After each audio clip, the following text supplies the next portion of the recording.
Welcome to our garden here in Zone 6A, upstate New York. Today we are taking you on a mid-September garden walk where we're not only going to point out things that are looking beautiful this time of year, but we're also going to discuss with you and each other some of our upcoming plans for the garden, including some garden bed expansions, some new evergreens going in the ground, perhaps some new perennials, stuff like that. So come on along with us. We'll start right here on the west border. This is recently installed just this year.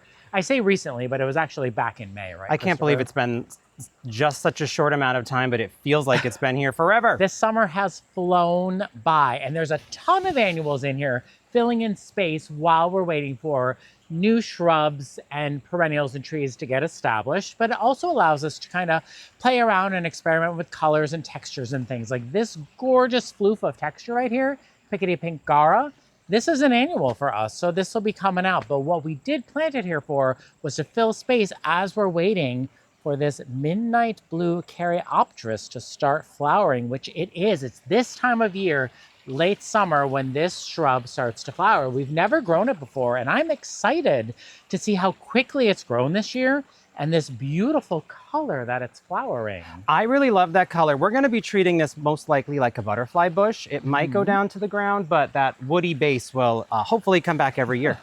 On its way out, these African daisies are on their way out. You can see the Supertunia Mini Vista Indigo still has some color, but it is starting to like break on the inside, which it does sometimes this time of year for us. Tons of new growth on this. I always want to call it Arctic Jade, but that's the other one. That's this is the other Ice Dragon. Ice right? Dragon. We need to do some learning on how to train this particular tree because it's growing everywhere. Yeah, I don't know if it's going to be training or pruning or what, but I'm excited to spend the winter learning about the best way to go about making sure it's going to work for our space the way we want it to. Eventually, what I think we're both picturing is it kind of hugging the top of the waterfall. Yeah, just sort of like a little bit of lift off to give cast a nice shade over the top part of that waterfall. Yeah, and luckily for us, maples in our area respond very well to pruning. Now, some things that are going to be changing are right here on this side. Here was a drift of Veronica, a purple Veronica variety. It's just been dying out for us, and we're just going to take it out, and I think we're going to replace it with, I don't know, maybe a dwarf hydrangea or something. It could be a hydrangea, who knows? It could be a rose, we don't know, or maybe some new perennials, because we did pick up some of those. We'll get to those shortly. This is coming out, we've decided. This is a purple pillar rose of Sharon. Christopher has a good friend who actually has a hedge of these in her garden, and she jumped at the chance to getting a more mature one. We're going to take it out only because I don't think the structure is right for this space. I don't think the bloom time is right for this space. And you know what? I just kind of don't like it. It's okay to just not like something. You know, if you don't love it, pull it out. It's going to be a bit of a beast to remove because it is so big. But because we know this responds well to pruning, we'll cut it down to about 4 feet. Dig this out, maybe have to reposition a few other things, but it'll be worth it to give breathing room to the bench. Yeah, and I think that it competes structure-wise with this Illuminati Mock Orange, and it competes a little bit with the Diana Contorted Larch. What we have in mind to replace it is a totally different form. It's more of a weeping structure, it's more of a dark foliage. I'm really hopeful we can get it this fall so we can show you and we can do some fall planting with it. But let's move on. Estacia Vi, flowering beautifully for us. And all of this that you see around the garden, this is Verbena bonariensis. This just reseeds itself for us. It's an annual. You'll see it all around the garden. Keep coming this way. Changes are coming here. We initially had these stepping stones here so that we could get in and prune and tend to the At-Last roses, but then we realized, well, At-Last roses are supposed to be zero maintenance. So we're gonna put, I think, a nice urn on a pedestal maybe here. I think that's gonna be really nice. I think that'll be nice. I'm also surprised how well this bubbly wine Weigela has grown this year. I'm really impressed with it. It put on a ton of growth and it's got sort of a fall color moment happening. I really enjoy. It is pretty, and all of that, of course, behind this Nordsman I always get it wrong. Arns Nordman fir? Arnsdorf Nordman fir. Yes, all of this color behind it, this is an annual called Rockin Playin the Blues salvia. And we have a lot of this repeated in the garden as well. And you can see it's covered in pollinators right now. Very happy. Lots of activity. This is Prairie Princess vernonia, which I know we've mentioned numerous times before, but it's really coming into its own in mid-September. I love that color. Really So pretty. It stays compact, olivey green, strappy foliage, very nice. Now you might notice, I'm not sure if the camera is going to pick it up, but Oh, it's there. Okay, there is some paint lines that are going down on the ground because we're going to reshape some of these garden beds because, you know, they change over the season. This is going to get a little bit more of a curve. All of this right here, all this blue you see are annuals covered in pollinators. We might have overplanted them a little bit. Little? A lot of it. So it'll be interesting to see like what's actually underneath there come fall when we remove these.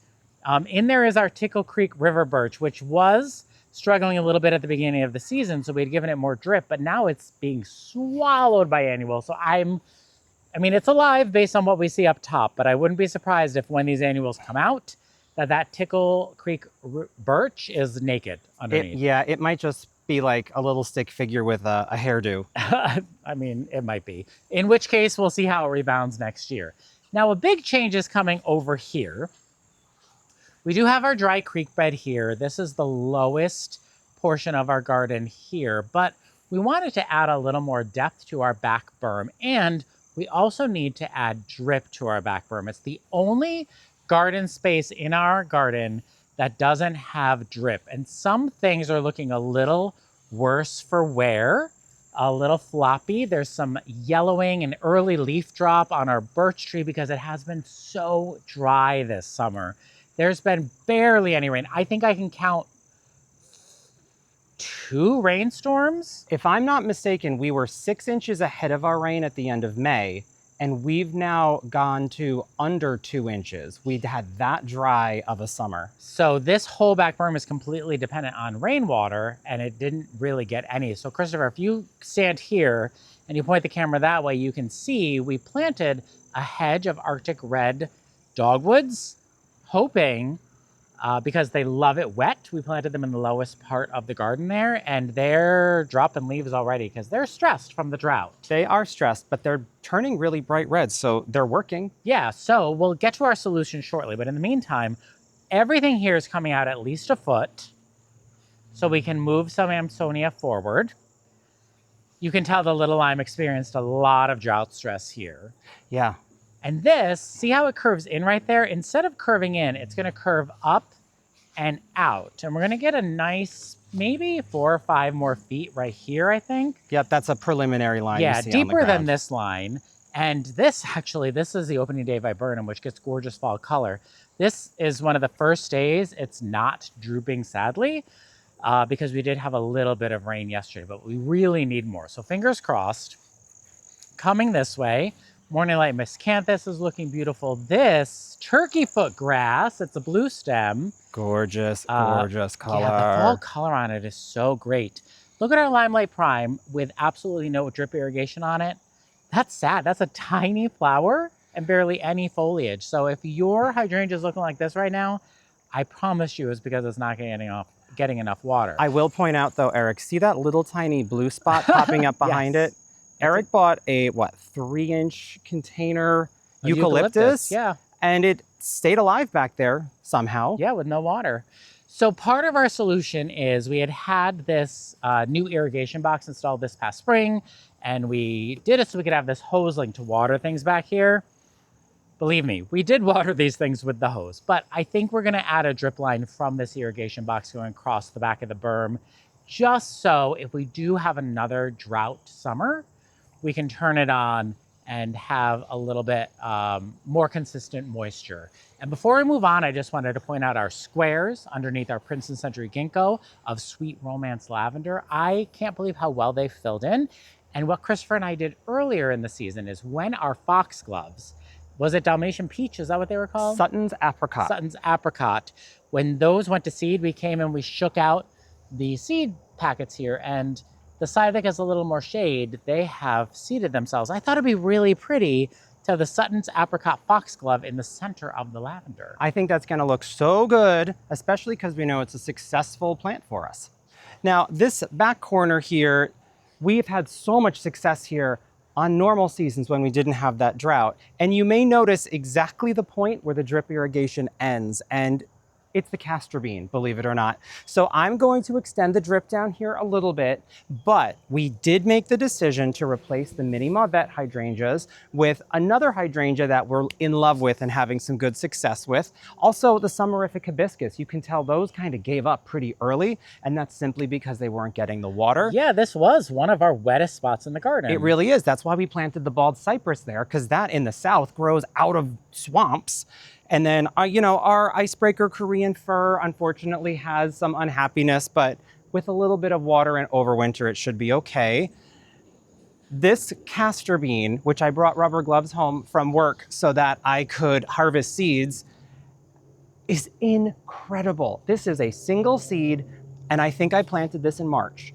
It's the star of this border right now. It's wonderful. A couple of the older leaves look a little tattered. We could cut them if we cared, but we don't. It's amazing. And I guess I can just harvest these seeds when they're done. I've asked a couple people online. So far, it seems like that's the consensus.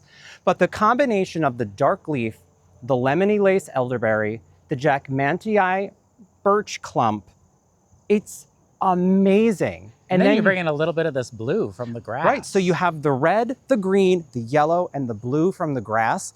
The difference in textures, like this is a cool mega garden picture. Coming along here, we've already taken some perennials out that were getting eaten by some of the hydrangeas. The lark ascending roses, these have grown very well. I think I'm gonna give them more water, believe it or not, because I wanna see more of a fullness from underneath instead of just... This spot right here, Christopher, I'm going to point to it. I would like to rework this. I don't know if I love that Nosferatu daylily there with these. I think the cotton candy elytrum looks amazing in the spring, but maybe not so much the rest of the season. Yeah, it's the kind of perennial, and put in comments if you have suggestions. When you have a perennial that looks gorgeous through the beginning, like right into the beginning of June-ish, but it's the kind you cut back, but it's not like a salvia that's going to give you a reflush. You're just going to get a muffin effect. Where do you place those? Yeah, we need a height because it's very tall in the spring, but then then that's the size of it the rest of the year. So. Right. And behind it though, can you just get the camera in, Eric? Our experiment with a center stage pink crepe myrtle. We learned a bit about these in Michigan. I fell in love with so many different varieties that we saw in the trial garden. And this is not necessarily hardy for us. We're very marginal. So if we had a harsh winter, it probably won't come back. But if it does, we could get that exact same effect every year with sort of a mid to late summer flower and dark foliage. I really hope that comes back. Maybe we can replace the Nosferatu daylilies with those if they do well. That's a good idea. I would love that. And this is one of the new for 2026 Cool Jazz Supertunia Vista. It's doing the Vista thing. Happy. Whether or not the color is exactly what we love, I don't mind it. I don't mind it. I think I'm just like not a big fan of regular vistas in the ground. I think they look a little messy, but people love them. I know. It's the size, it's the color.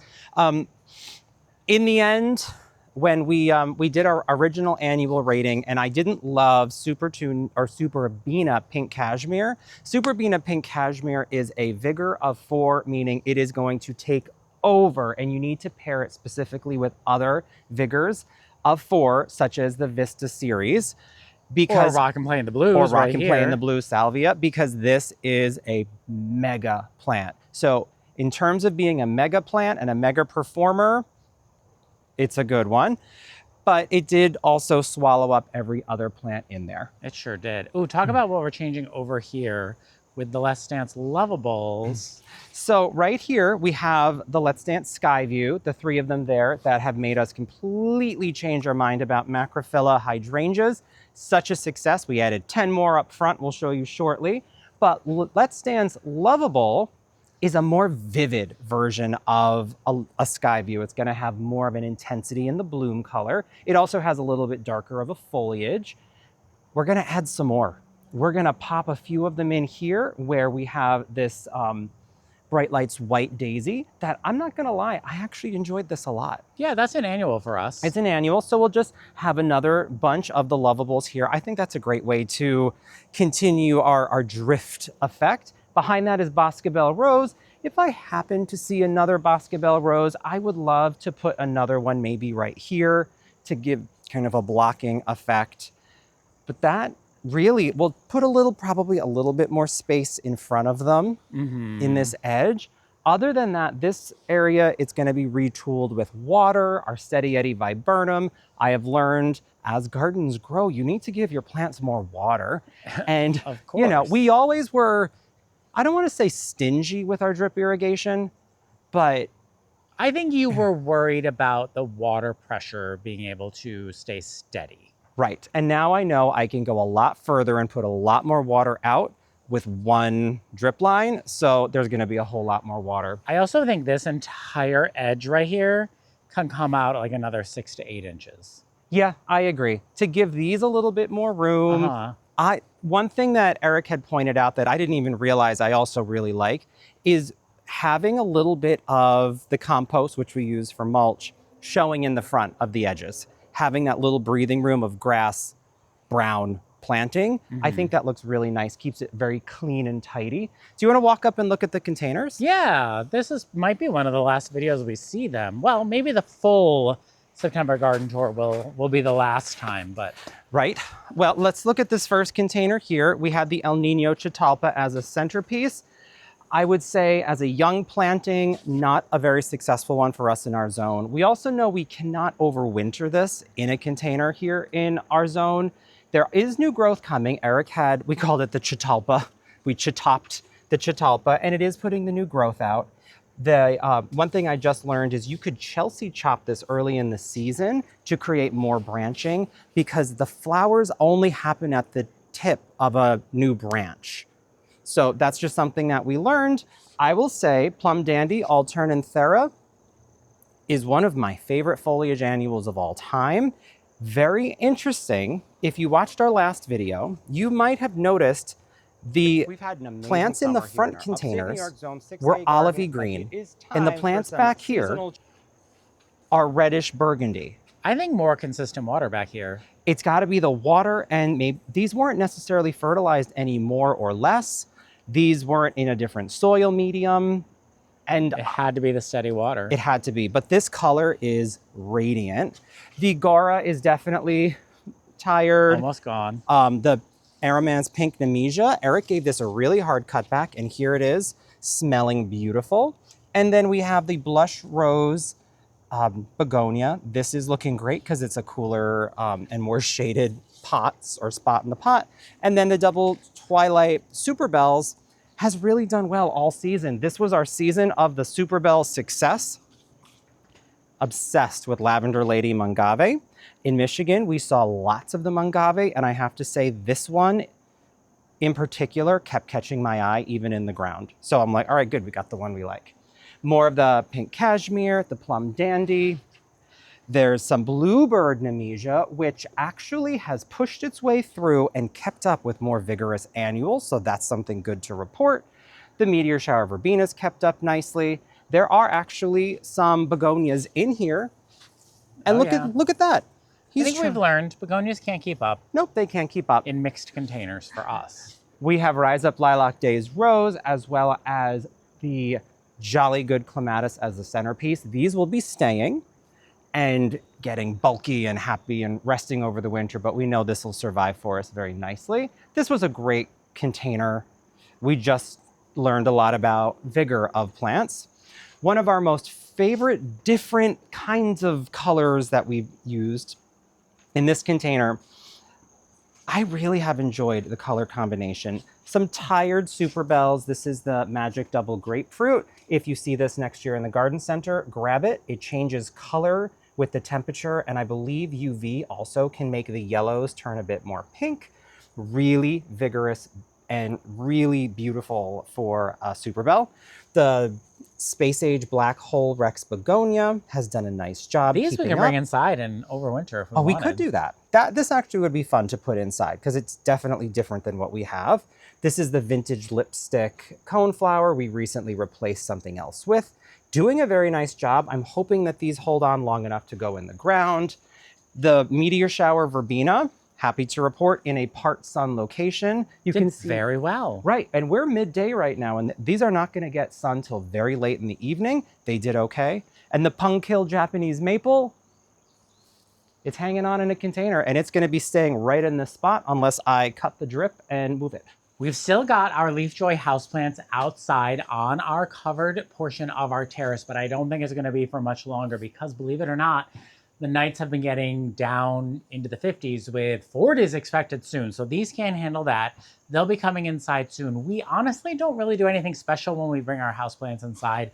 We'll just give them a good rinse with a hose, let them dry a bit, and then bring them inside. Eric, they are probably coming in about 12 hours. Because it's going to be 47 tonight. Oh, geez. All right. Well, that's happening. We are not going to end up saving the Kimberly Queen Fern. We're gonna let it go, but it has done great for us this year, as well as our impatiens and the Shadow Storm sweet potato vine and the Terenia. We will, however, save the Lamium. This is a perennial for us. It's hardy in our zone, so we'll put that in the ground. One of my favorite Mongaves, Night Owl. These will also overwinter for us. We'll just put this on the bookshelf in the office with a grow light near it, and it'll be fine. It'll lose its color over the winter. So the trick over the winter is let it be pretty dry, let it lose its color, and then next year it'll be back. Just nice and dandy. Lemon coral sedum still looking so cute in the head planters. Bloodgood Japanese maple is like losing a little bit of its red this time of year, but you know, that's kind of what happens. Look at all these perennials coming up. We're going to be adding in a new perennial we've never grown before. I'm excited to share that with you. It's a type of spigelia, which is cool. And then this will be replacing some annuals in the west border. And then, of course, Christopher, look, we have our hedge of new gem boxwoods that are going to be going in the hydrangea room. We'll show you where when we get there. But most exciting, this time of year, look what's starting to form on our winter berries. These are berry heavy gold. And these got a lot of rabbit damage on them over the winter. I was really worried for them because the rabbits had chewed them down so much, but they were still able to put out flowers and create berries. That's exciting. Whoa, which way should I go? Let's go towards number 6 and yeah, the flopping number 6. Oh yeah. Oh, before we get there, this is a lobelia. And I remember earlier in the season, I was like, oh, I love it so much. Maybe that's what we'll do the big drift of in front of the Palmless Waterfall. But based on what it's looking like now, that's a no-go. But this, I think, is where that back and black sedum's going to go. That's going to look so good. I think that'll look nice in front of the Powerball hydrangea and the ironweed. Oh, there goes a hummingbird. So pretty. Oh, it's eating.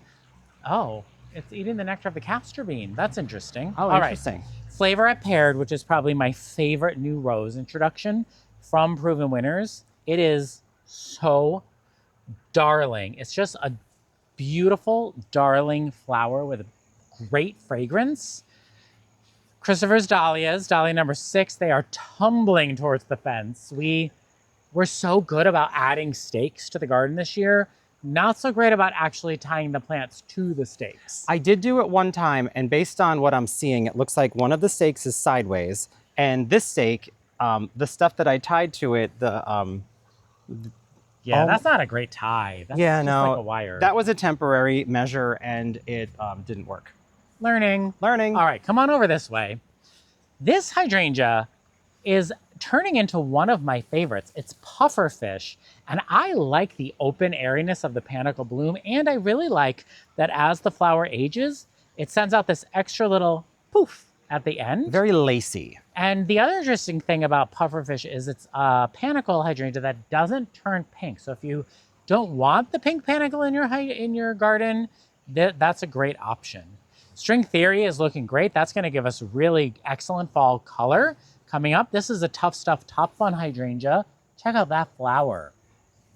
Absolutely no winter protection, and it came back strong and happy. Oh, and on this side, look at these giant balls of blooms on the Let's Dance Rhythmic Blue hydrangea. They're really pretty. Wait, there's one behind it that looks like it's half pink and half blue. I know, they're just so interesting. Playing around with these macrophylla hydrangeas has been a lot of fun, and I'm excited to see how these survive the winter. Yeah, we need to let them survive in the winter. Yeah. It's a little late to transplant them. They will need to be moved because my new favorite hydrangea ever, Winky Prime, is going to swarm them. Maybe, I think so. I agree. Over here is Emily Bronte rose. This is a learning rose for us. We have purchased a plant support for it that goes into the ground that'll kind of act like a false wall behind it that we can tie it back to. We'll do a better job of tying it than we did with those dahlias. But that should help because Emily Bronte is a beast of a rose. Chaste tree looking great down here. This is not back in black sedum. This is Ember Nights. Night Embers. Night Embers. Ember Wave. But this is a really pretty dark colored sedum as well. I love that bloom. Oh, I wanted to show you something I did at the Willerton Hall, Christopher, that I don't know if you know that I did. But it's got these giant canes coming up. And this is something that you can do with your climbing roses in your garden.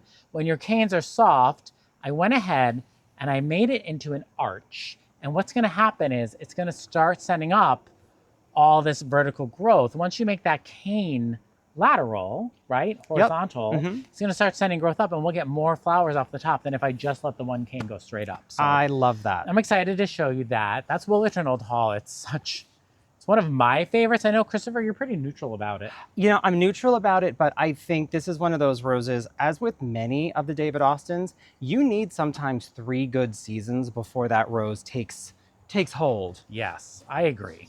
And then coming up this way, Christopher and I have gone back and forth about what to do with this little walking path because it's getting more narrow as the Vanderwolf pine is getting bigger. So I'm the one that mows the lawn. So I'm always like considering like what makes things easy to mow. And we're debating connecting this grass, or not connecting the grass, connecting this bed to the Vanderwolf, taking this out, putting stepping stones through it, and maybe doing like thyme or moss or something in there, or just leaving it as grass. Yeah, it's also one of those things, clearly when we were very new to gardening, in fact, I wouldn't even have called us gardeners when we planted the Vanderwolf pine, and it was very small. It's now very big. Is this something we would, I don't want to say limb, but would we shape? Oh, we can shape it. The It'll walking prune easily. part? Yeah, I just mean, for sure. Would we eventually let it get wide, but kind of like carve out? That would be very sweet. I feel like that would be like very cottage garden. If eventually we did like just cut an arch out. I feel like I've seen that a lot in British gardens. I feel like I would love that, and keeping it grass. Keep it grass? Yeah, I like the grass. And I do enjoy that the Walker's Low Cap Mint spills onto that piece of grass right there. I like that too. All right, so I guess that's what we'll plan on for now. No big decisions for now, maybe some pruning. Look at the Fall in Love Sweetly Anemone. This is the time of year where this is shining bright. And it is, to me, it's a necessary perennial in your garden. And when you pair it with a Roald Dahl rose and dressed up evening gown heuchera, what a great combo. One of my absolute favorites. Our Shiloh Splash River Birch got some gall this year. Yeah, so it had the we're gall. Gonna have to, the gall of the gall. So we're gonna do some research on that and treat it. Limelight Prime Hydrangea, so pretty. Let's Dance Can Do is putting out new flowers this time of year. Firelight Tibbet always shines this time of year with this amazing color. Gorgeous. I ordered for us some swag, grapevine wreath swag Forms, so that we can go ahead and take like some of our panicle hydrangea flowers and maybe some of our smoothleaf hydrangea flowers and make a swag for the front door. We're gonna craft it up. I thought that'd be fun. I love that. Not really showing off too much yet, but we did do our fall containers up front with a bold orange choice. So mixing a purple aster with an orange mum, some cabbage and peppers. I love these little round peppers, they're really cute. But I wanna go down here. When we did our last tour, we started out down front, but we never actually mentioned the vanilla strawberry hydrangea, which I thought was kind of funny because it was already looking pretty good. And now it's really coming into its own. Oh, but we did have some rain yesterday. It is a flopping. In defense of this hydrangea, it has drip and it grew beautifully and the network of branches is perfect. But I think because it didn't get any rain for so long, when it had that one big rain a few weeks ago, it did start getting flopped, and then this rain overnight really took it down. But gorgeous, tremendous color. Look at that. That's a huge panicle. I don't blame this for flopping over with something this big hanging off of it. If you back up a little bit, Eric, you can see underneath the Surefire Rose Begonia. I chose this because it looked good when it was sunny, and then as this hydrangea got bigger, it still looked good when it was shaded. I'm thinking I might have a little bit more space. I think we need to make that bed a little bigger. A little bit bigger. And if then we want to underplant that hydrangea. Right. And then coming along here, some more annuals, some grasses doing beautiful. That's a totem pole panicum. I really love that grass. That's doing very well there. And we've decided to make this slightly larger as the spring grove gets bigger, and it's time to connect our green wall. And by that, what I mean is no more grass connected between us and the neighbor. And that has been because we don't have the ability to bring a fence further than the house. So this is just the way that we're delineating the space between by having beautiful green things. This is a soft serve cypress, and I love this texture. I think it's a little bit brighter than the spring grove. We're not going to plant anything here because this is absolutely going to touch. Yes, I mean, maybe next year we'll do annuals or something to fill. Yeah, or purple fountain grass. Clearly, purple fountain grass loves being in the ground. So pretty. Here. Ooh, show everybody the update on Vanessa Bell since she got more water. Yeah, you know what's funny about roses? If you water them, they grow beautifully. This rose, since we put this hydrangea hedge in a matter of weeks ago, has actually doubled in size. The leaves are larger than they were. They're glossier than they were. And if you notice, Eric, the roses are yellow. Yes. They were not yellow all year long. They were this kind of white out yuckiness, and now I can even smell that really pretty fragrance. And since we put in the 10 Let's Dance sky views, they're starting to put on some color. I see a little bit of new growth. Look, there's a new bloom right there, Eric. I see it. I can't believe that.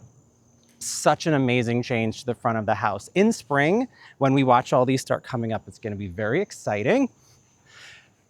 Gatsby Pink Oak Leaf Hydrangea has really taken off this year, Eric. It's big. What do you think? Do you think this will need any size control or no? I don't think it needs size control, but I think we'll probably make that final decision when we have to get behind it to undo the drip for the season. That's a really good Some point. of those branches will probably come out. I also think there's going to be some reworking right in here. Oh yeah, there's a sprinter boxwood under there, Christopher. We got to switch that sprinter boxwood with those geraniums. That's the geraniums where the sprinter is and the boxwood in front of it. Right. And then this plant right here, see all this gorgeous growth? This is wonderful, but the shape of this has not been so great over the years. So Eric has been coppicing it for the most part, or at least cutting it back really hard. So we're losing the Weigela blooms. But now I think it grew back so nice this season that I'm tempted to leave it so we get them next spring. Okay, I was kind of hoping you would say that. Oh, good. I thought he was going to dig these out because that had been the plan all season long. But now they grew back so beautifully. This is going to have the most incredible flowers. Yeah, I think we should leave them. I also, Eric, can we repeat the Surefire Rose Yeah, Begonia? they look great there. This is just a wonderful spacing. I think it looks gorgeous. Personally, I would continue it right down, but that's a whole other story. Did you notice I chopped a ton of the Brandywine viburnum off because it could not hold itself up? It couldn't hold itself up at all. This just grew so fast. I wonder, Eric, this is a lower point on this side of the house, which is originally why we chose to put a willow here to get, that excess moisture. I wonder if maybe water had pooled there and it just grew so quick it flopped. I believe that this plant, as well as this Light o' Day hydrangea, will both be leaving. They're leaving. That Light o' Day hydrangea has some interesting foliage, but it does nothing else for us. It's literally just a foliage plant. We gave it 4 years. And I think that was one of the first things we planted on this side. It's probably got 6 years. Yeah. And it's done nothing. There's a clump here of the Wee Bit Innocent hydrangea that have grown so gorgeously. I I wouldn't take this out. I would keep this for foliage over this, but this will bloom next year and it'll be really pretty. Yes. Oh, before you go any further, let's mention what's happening up front here. Okay, so this border here in front, that's Invincibelle Ruby, is gonna be kind of softened. It's kind of a tight curve right now. And we're gonna be adding in, drum roll, hydrangeas. A different hydrangea, a smaller macrophylla hydrangea. What is it called again? Let's Dance Blue Jangles. Blue Jangles. It's a very tiny version. So I think that our goal next season is to have all the Let's Dance so that we can, you know, dance around the garden and really compare and see how they work for us in the garden. This Raguchi, I love this clematis, covered in pollinators, has almost not stopped blooming all season. Very impressed with this one. And this down here is a Bathsheba rose. These are a little bit past right now. Yeah, we just planted this last year, I think. Gorgeous combination. It's been really, really happy here. And this view, Eric, you can see the hydrangea room.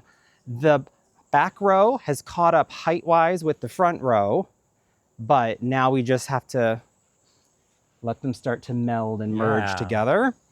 And then we can discuss a little bit what's happening in front of them. Yes, so in front of this section of the hydrangea room, we're going to bring the edge out. I think we figured out it was like 16 inches. And thankfully all this is movable. And we're gonna put those boxwoods in. The plan will be to still stake, or at least gently push back, the Incredible and Incredible Blush hydrangeas, but to have the tidiness of a nice green hedge in front of it to kind of cover up, you know, the ugly legs and give it that formality, and also just separation again from grass to the hedge. And then as this continues to grow and billow over, it'll be so pretty. So we'll expand this by like 1.5 feet, I think, 18 inches. Yeah. One other thing that's going to happen, probably not until the spring. Definitely not until the spring. And stay tuned for that one, but we're going to the ground. We are. You think it's gonna be the ground? I think we're gonna coppice the Winecraft Gold Smoke Bush. Oh man. We love it. It's a beautiful plant. It has clearly fallen in love with our space because the tag says 4 to 6 feet tall and wide, and this is 4 to 6 times the size it's supposed to be. So we're gonna cut it right to the ground, and then we're gonna watch it grow back with beautiful, vivid foliage.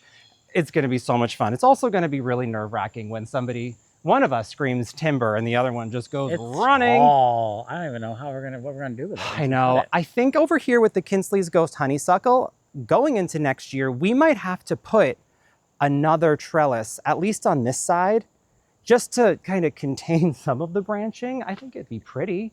What do you think about that? Yeah, I'm honestly surprised that it hasn't gone a little more wild. I mean, I think it's relatively well maintained. I mean, I agree. Not, what's the word I'm looking for? It's like keeping on itself. It's not, I'm just rambling. You know what I'm saying? I know what you mean. Contained itself. It is contained itself. It hasn't, Eric has had to cut a few branches that came forward, but for the most part, it hasn't, I know what you mean. Like it hasn't just gotten all mangly. Oh, over here's a little bit doing something. I like that. I like a rogue branch because it's pretty. Yeah. You know what else I think is really pretty? Is those celosias that reseeded themselves. Zoom right in on there. That is so interesting. There's some perennials in there that are tucked in underneath, but that celosia self-seeded from last year, and it's been such a successful little pop of color at the perfect time. And it also looks gorgeous with the Metamorphosa. Yeah, Japanese I hope that maple. reseeds itself again. Me too. I really do. I think that would be fantastic. You can see we've had some pretty good success with the arch this year. The roses touched. The clematis, it's funny, it got almost all the way up and then it just said, I'm good. Do you know what? We need to be more on top of making sure it doesn't just tumble upon itself next year. I think just making sure it keeps going up and doesn't just keep overlapping onto itself. And that's really what it did. And then it just kind of, it really could be much pushed over. But that's why I love this arch, because it's so wide and that even when it's overgrown like this. Yep. And then there's one other change right here that I know is happening for sure. The Tough Stuff hydrangeas, they're okay. They're beautiful. They did not bloom for us. I don't think they're getting enough sun now that this area's changed a little bit. So we're gonna add a different plant in here. but we do love the tough stuff hydrangea. When that's in full bloom, it's epic. There's a hydrangea behind, not epic. That's getting replaced by something else. That? Seaside Serenade, Cape Lookout. That's Cape Lookout. Cape Get Out. Gotta get out. This lamb's ear, that is getting out. Although, how funny is this? All season, we've been talking about how lamb's ear, it flowers, it spreads, it's ugly. With the drought and with the season the way it's been, it's barely flowered, it's contained, it looks really pretty. It's still getting the boot though, we're done. If we get around to it. That's low on my priority list. It is. I also wanted to point out, Eric, I don't know if you noticed the this meadow sage that we've had for so long. Bumble Sky, it's spread backwards. I love it. They're all over the place in here. And even now, it's a little bit wild. It's very meadowy. But that's why I think there's more sun back there than we give it credit for, because why would the meadow sage want to spread backwards if there wasn't sun? That's a good point. I think it's things you learn. Things you learn. But this whole area has done so well at this whole expansion here. I do think this might get a little bit deeper. Would you agree? I do agree. I think this whole bed could come out another 3 to 6 inches at least. Yep. And fingers crossed that there aren't sprinklers in the way of that, since we just had them adjusted this spring. If you'd like to see how we divided and transplanted one of our favorite perennials, check out this video here. Thank you again for joining us. Again, I'm Eric. And I'm Christopher. And we're Grow For Me Gardening. Thanks for growing with us.